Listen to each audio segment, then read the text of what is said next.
Process क्या है, what they want from us. तो जो भी पॉइंट्स थे, like we have 3 test, psychology, GTO and then interview. As of पहले तो यही डिसाइड किया था कि करना यही है। So as soon as my semester exam better, मेरी 4 दिन में NCC have groomed me allot.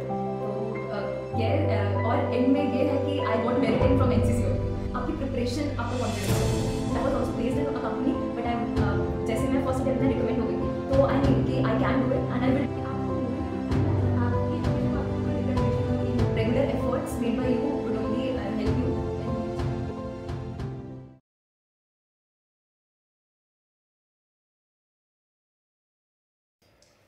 Jai Hind everyone, I am Soumya Gupta and I welcome you all in NCC Education and Publication. आज हमारे साथ एक बहुत स्पेशल गेस्ट हैं जो कि अपनी फैमिली से डिफेंस फोर्सेस ज्वाइन करने वाली पहली लेडी ऑफिसर बनने जा रही हैं। यह 4 बार एसएसबी से रिकमेंड हो चुकी हैं। So I extend a warm welcome to ex-petty officer AIR2 NCC Special Entry Bhavya मकोड़े। Thank you Soumya for having me here.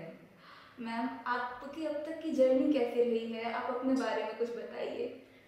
तो मेरा schooling saint Mary's convent senior secondary से हुआ है, and then I have done my engineering from Sagar institute of research and technology in civil stream. During my school and college I have taken part in NCC, and in my college I have done Republic Day camp in 2022 as well. Having interest in armed forces, I applied for SSB. I gave CDS exam and FCAT as well. Okay ma'am. Ma'am, SSB की preparation करते time आपकी क्या strategy रही है, क्या आप हमारे साथ शेयर कर सकते हैं जिससे बाकी जो एस्पिरेंट्स देख रहे हैं उनकी भी प्रिपरेशन बूस्ट हो सके। I started with कि पहले SSB का प्रोसेस क्या है, what they want from us। तो जो भी पॉइंट्स थे, like we have 3 test, psychology, GTO and then interview. So I started with what all they want and what all qualities I have in my self, and then I noted down my shortcomings, my strengths and I prepared accordingly. Okay ma'am. Ma'am, आपकी interview process के बारे में कुछ बताइए, वो कैसी थी, आपसे किस तरह के सवाल किए गए आपके इंटरव्यू में, आपने अभी तक कितने बार इंटरव्यू दे चुके हैं? I have given 6 interviews. Ma'am, उन सब में आपके क्या एक्सपीरियंस अलग अलग रहे हैं? हाँ बिल्कुल, हर बार एक नया इंटरव्यू होता है। येस, क्वेश्चन सेम होते हैं, क्वेश्चंस अधिकतर PIQ बेस्ड रहते हैं। What all you have written in your PIQ, they ask the same questions. Yes, technical questions भी रहेंगे, योर आपने डिसीजंस क्या लिए हैं अपनी लाइफ में, आपने कौन सी स्ट्रीम चूज़ की है, their reasons, they ask that. And yes, हर इंटरव्यू में आपको सेम क्वेश्चंस पूछेंगे, but yes in some or the other way. So it was good and I got to know a lot about my self. Okay ma'am, SSB का screening test एक important part होता है क्योंकि maximum लोग वहीं से out होते हैं और कुछ लोग वहाँ पे स्क्रीनिंग टेस्ट में पास कर पाते हैं, तो उसके बारे में आपके क्या पर्सपेक्टिव हैं? स्टार्टिंग विथ स्क्रीनिंग, तो सबसे पहले OIR होता है। सो आई मेड श्योर कि मैं सारा पूरा OIR कंप्लीट करूँ, बिकॉज नेगेटिव मार्किंग तो रहती नहीं है। सो आई मेड श्योर कि मैं each and every question I completed in time, with in time. After that जो PPDT होता है, तो जो भी हमें पिक्चर दिखाई जाती है, मैंने मेक श्योर किया कि मैं अननेसेसरीली नेगेटिविटी उसमें ना पुट करूँ। I write a good story, and फिर नरेशन के टाइम पे I gave a good narration. And then what happens is people tend to they try to portray their story, and whereas we are told to come to a common story. So I always focus on a group story and bringing to a common conclusion. So yes, it helped me a lot in getting screened in. Okay ma'am. Ma'am, इसमें psychological test भी होते हैं, तो उसके regarding आपके क्या perspective हैं, आपके क्या ऑब्जर्वेशंस रहे हैं? Psychology test is based upon how we think, like what kind of a mindset we have. तो मैंने स्टार्ट किया था अच्छा सोचना, like positivity I inculcated in myself, and then I have never practiced, like I have not practiced much of psychology test, but I have noted down the do's and don'ts which are asked, like क्या बातें हमें ध्यान रखनी चाहिए before giving the SSB and the psychology test, and when we are doing practice. So I focus more on that. Reading newspaper helped me a lot in knowing a lot of new things which helped me in writing a good stories. So yes, मेरी practice ऐसे होती थी कि मैं अपना current affairs और इन सब में ज़्यादा इन्वेस्ट करती थी, rather writing, practising side test a lot. Okay ma'am. Ma'am जैसे कि आपने अभी हमें बताया कि आपने सिविल इंजीनियरिंग की है, देन आफ्टर ग्रेजुएशन आपने एफएसबी क्लियर किया, तो ये जो बीच का समय था ग्रेजुएशन के बाद और एफएसबी से रिकमेंड होने के पहले, उस बीच आपने क्या किया? क्या आपका कभी कोई प्लान बी रहा है? यह नहीं होता तो आप कहाँ होते? आपने कभी ऐसे सोचा?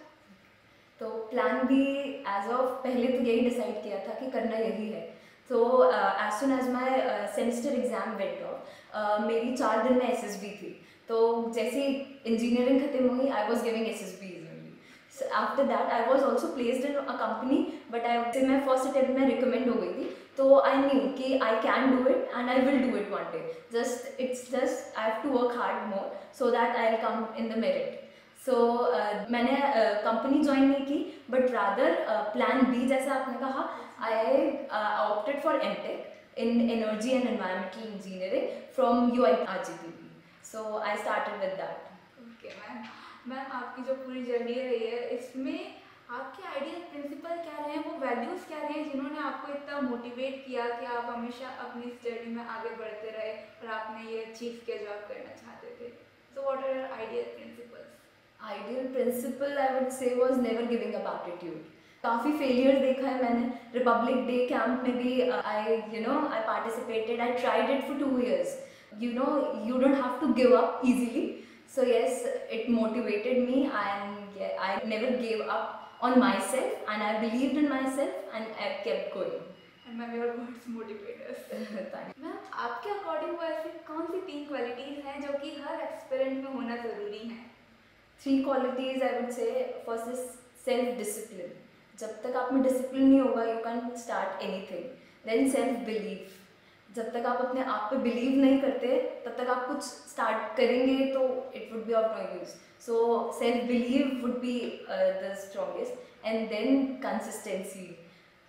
Regular efforts made by you would only help you in reaching your dream. Okay ma'am. Ma'am आपकी प्रिपरेशन के टाइम में या जनरली भी आप सेल्फ एनालिसिस के लिए क्या करते हैं, या कोई सेल्फ एनालिसिस का मेथड जो आप हमारे साथ शेयर करना चाहेंगे? सेल्फ एनालिसिस के लिए मैं normally I write it down. Like you must have heard of SWOT analysis. आप अपनी स्ट्रेंथ एंड वीकनेसेस उसमें लिखते हैं। तो yes, I started with writing. जो भी मेरे शॉर्टकमिंग्स थी, मेरी स्ट्रेंथ्स थी, I noted down and I worked them कि कहाँ मुझे ज़्यादा एफर्ट्स देने हैं एंड कहाँ I have to polish my self. And during my interview, during the SSB process also, I wrote everything, so that I would know where I'm going and what all things I'm doing correctly and what I have to pay more attention to. Okay ma'am. Ma'am generally written exams तो candidates clear कर लेते हैं, पर जब बात आती है कहीं के भी इंटरव्यू की, तो उसके लिए कॉन्फिडेंस एक बहुत इंपॉर्टेंट फैक्टर होता है। तो आप कुछ टिप्स शेयर कर सकते हैं जिससे कि लोग अपना कॉन्फिडेंस बूस्ट कर सकें? कॉन्फिडेंस के लिए मैं ये कहूँगी कि आपकी प्रिपरेशन आपका कॉन्फिडेंस होती है। जितनी ज़्यादा आप प्रिपेयर करेंगे, जितने सही तरीके से आप प्रिपेयर करेंगे, कॉन्फिडेंस अपने आप आ जाता है।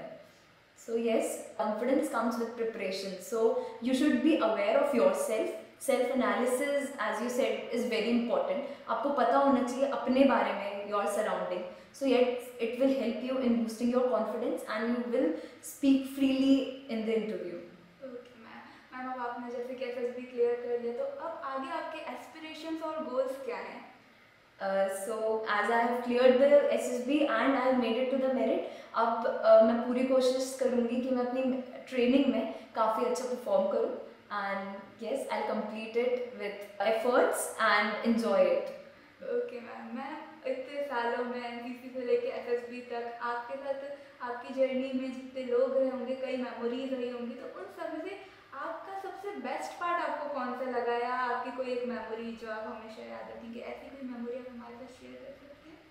थ्रू आउट द जर्नी जिन लोगों से मैं मिली हूँ, college friends, the officer I met and interacted with, help me a lot in boosting my personality and I got to know a lot about it. So yes, वो पूरा होलसेम ही है कि जो भी पीपल मिले, you know, the juniors, the seniors, I have learned a lot in them and I'm very grateful to the mentors that I have. So yes, NCC have groomed me a lot. और end में ये है कि I got merit in from NCC only. So yes, आज जैसे कि आपने बताया था, आपने एनसीसी में आने के बाद ये डिसाइड किया कि आप आर्म फोर्सेस ज्वाइन करेंगे। राइट। क्या आपको वो मोमेंट याद है जब आपने, यानी एक होता है कि हम विश करते हैं कि काश हम आगे जाके ऐसा करेंगे, और एक होता है कि हम उस चीज़ को बिल्कुल एम कर लेते हैं डिटर्मिनेशन के साथ कि हमें ऐसा ही करना है। तो क्या आपको वो मोमेंट या वो टाइम याद है जब आपकी जो विश है वो आपके बिल्कुल डिटर्मिनेशन और एम में बदली हो? I remember during my RDC, I went as a best cadet from my directorate. तो ये जब मैं इंटरव्यू के लिए गई थी, it was that time कि yes, I want to be on the other side and I want to see myself in the uniform. Ma'am, आपको सबसे ज़्यादा किस चीज़ ने मोटिवेट किया कि आप डिफेंस में, वो क्या चीज़ है जो आपको मतलब वो सबसे ज़्यादा इसके लिए आकर्षित करती है? Was जो ऑफिसर्स का एटीट्यूड रहता है towards life, the liveliness that they have, so that motivated me and fascinated me to join. And now you are going to be a lady officer soon. Ma'am, आप जहाँ पे पहुँची हैं, ये सफ़र आपने बहुत हार्ड वर्क के साथ तय किया है, डिटर्मिनेशन के साथ और डेडिकेशन के साथ। आपकी इस जर्नी को मैं कुछ कोटेशंस में कहना चाहूँगी। हारने से पहले कभी हारा नहीं जाता, हारने से पहले कभी हारा नहीं जाता, मंजिलें दूर हो तो उन्हें पुकारा नहीं जाता, चढ़कर पार करना होता है हर शिखर को, अगर हौसला हो उड़ान का तो बैठकर सिर्फ आसमान को निहारा नहीं जाता। चलना पड़ता है हर कदम स्वाभिमान से, चलना पड़ता है हर कदम स्वाभिमान से, सिर्फ किस्मत के भरोसे कायनात को संवारा नहीं